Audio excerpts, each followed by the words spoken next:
V roku 1971 sa v rómskej osade Gemerská Poloma narodil budúci vrah Juraj Kučerák. Prvých 6 rokov svojho života trávil v osade, avšak potom, čo bol jeho otec natrvalo umiestnený do psychiatrickej liečebne a matka kvôli častým pobytom vo väzení o svoju početnú rodinu nestíhala pečovať, bol mladý Juraj rozhodnutím súdu umiestnený do detského domova. V detskom domove zostal až do svojich 18 rokov a bol schopný si urobiť len prvé 4 ročníky v špeciálnej základnej škole. Naučil sa teda len písať, čítať a na veľmi nízkej úrovni počítať.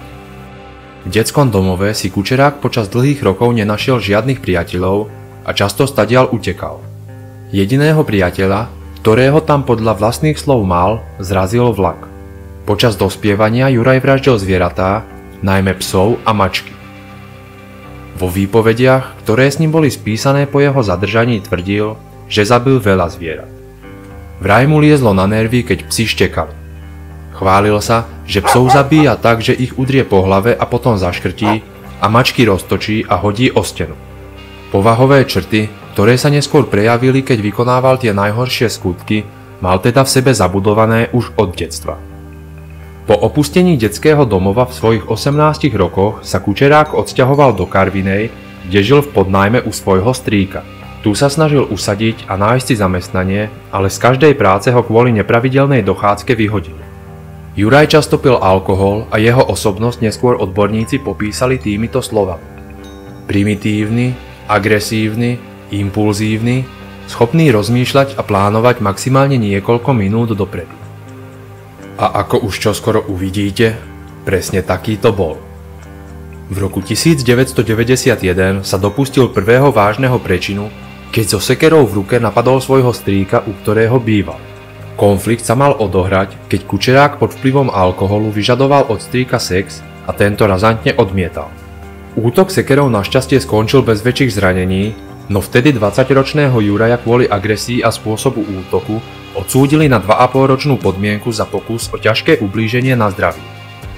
Najzávažnejšie skutky vykonané Jurajom Kučerákom sa však odohrali v roku 1993. 22-ročný Kučerák pozval 16. apríla 1993 na rande vtedy 16-ročné dievča, s ktorým sa už nejakú dobu poznal. Odviedol ju do opusteného domu na kraji mesta, kde od nej začal vyžadovať pohlavný styk. Dievča s tým nesúhlasilo a nezlaklo sa ani Kučerákových vyhrážok, že ju zabije. Toho natoľko rozčúlilo, až svojej mladej priateľke chytil hlavu a začal ňou udierať o umývadlo. Len necelý mesiac po tomto útoku, 14. mája 1993, sa Kučerák dopustil svojej prvej vraždy. V tento deň chodila Jurajovi podpora a inak tomu nebolo ani v máji. Vyzdvihol si peniaze a prišiel do domu svojho strýka, v ktorom býval. Áno, toho strýka, ktorého v roku 1991 napadol sekerou. Strýko si však začal nárokovať tretinu Jurajovej podpory a aj sa mu ju podarilo vziať. Peniaze mu zrejme Kučerák dlhoval za nájom. Napriek týmto sporom sa dvojica vybrala do miestnej krčmy, kde spolu až do nočných hodín popíjali. Okolo 11. hodiny si ešte kúpili fľašu vodky a pomaly odišli domov, kde pokračovali v konzumácii alkoholu. Podľa slov Juraja Kučeráka bolo vidieť, že strýko je už opitý a chce sa biť. Najprv začal svojmu synovcovi nadávať a urážať ho a po chvíli ho mal chytiť pod krkom a začať škrtiť. Kučerák neskôr vo svojej výpovedi uviedol: dal som mu facku a spadol na zem. Následne som ho pozdvihol za košelu a asi 8-krát som ho udrel pesťou do tváre. Po týchto úderoch bezvládne ležal na chrbte a tiekla mu krv z tváre. Zobral som stoličku a asi 6-krát som ho s ňou udrel do hlavy. Potom som mu pravou nohou dupol na krk. Z nosu a tváre mu vystriekla krv a zamazala mi tenisky. Bolo počuť, ako zavzdychal a vtedy mi bolo jasné, že je po ňom. Po vražde si sadol k stolu, zapálil cigaretu a rozmýšľal, čo urobí s mŕtvým telom. Nakoniec si zašiel do kôlne pre sekeru a strýka ešte sekol do krku. Na otázku vyšetrovateľov, prečo mŕtvolu sekol do krku, odpovedal, že zrejme preto, lebo ho vážne neznášal. Zavraždeného strýka neskôr odvliekol do sklepa, zahádzal starými dekami a odpadom a polial vínom, aby vraj neskôr nebolo cítiť mŕtvolný pach. Kučerák mal totiž v pláne v strýkovom dome naďalej prebývať. Dvere do sklepa zatlkol klincami, schoval strýkové oblečenie a hygienické potreby, aby to vyzeralo, že majiteľ domu odcestoval a spokojne si pobýval s mŕtvolou v dome. Ak vás zaujímajú aj ďalšie príbehy z kriminálneho prostredia, ktoré napísal sám život, budem vďačný, ak kliknete na tlačidlo odoberať. Začiatkom júna 1993, len pár týždňov po tom, čo brutálne zniesol zo sveta strýka, ktorý mu ponúkol bývanie, spoznal v krčme vtedy 44-ročného Michala Kovaríka. Dvojica sa niekoľkokrát stretla pri pive a Kovarík mal dokonca Kučerákovi slúbiť, že keď si vybaví potrebné povolenia, môže s ním ísť na pláž predávať občerstvenie. Bohužiaľ, predávač občerstvenia vtedy zrejme netušil, že Jurajovi Kučerákovi sa nebude chcieť čakať, kým dostane potrebné povolenia a odrobí si dostatočný počet hodín na to, aby zarobil, a namiesto toho sa ho rozhodne vykradnúť. A aj sa tak stalo. Približne 2 týždne po ich zoznámení, konkrétne 15. júna 1993, sa Juraj Kučerák vydal sledovať dom svojho nového kamaráta. Počkal, kým sa v dome zhasne svetlo, a vydal sa do kôlne pre sekeru. Potom sa vlámal do domu a po tme prišiel do miestnosti, kde hlasno chrápal spiaci Kovarík. Dlho neváhal a spiaceho muža udrel 4-krát po hlave ostrou časťou sekery. Jeho obeť nereagovala a tak ho udrel ešte približne 8-krát tupou hranou opäť do hlavy.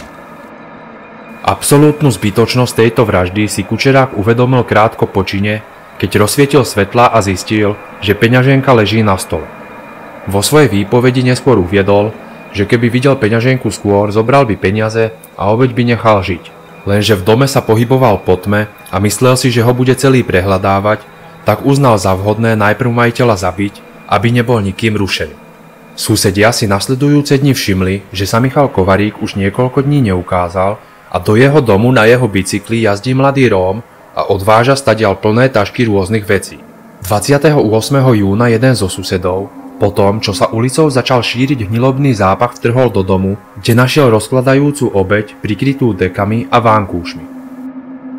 Po príchode polície a spísaní všetkých svedectiev sa čoskoro rozbehlo pátranie po mladom Rómovi jazdiacom na Kovaríkovom bicykli.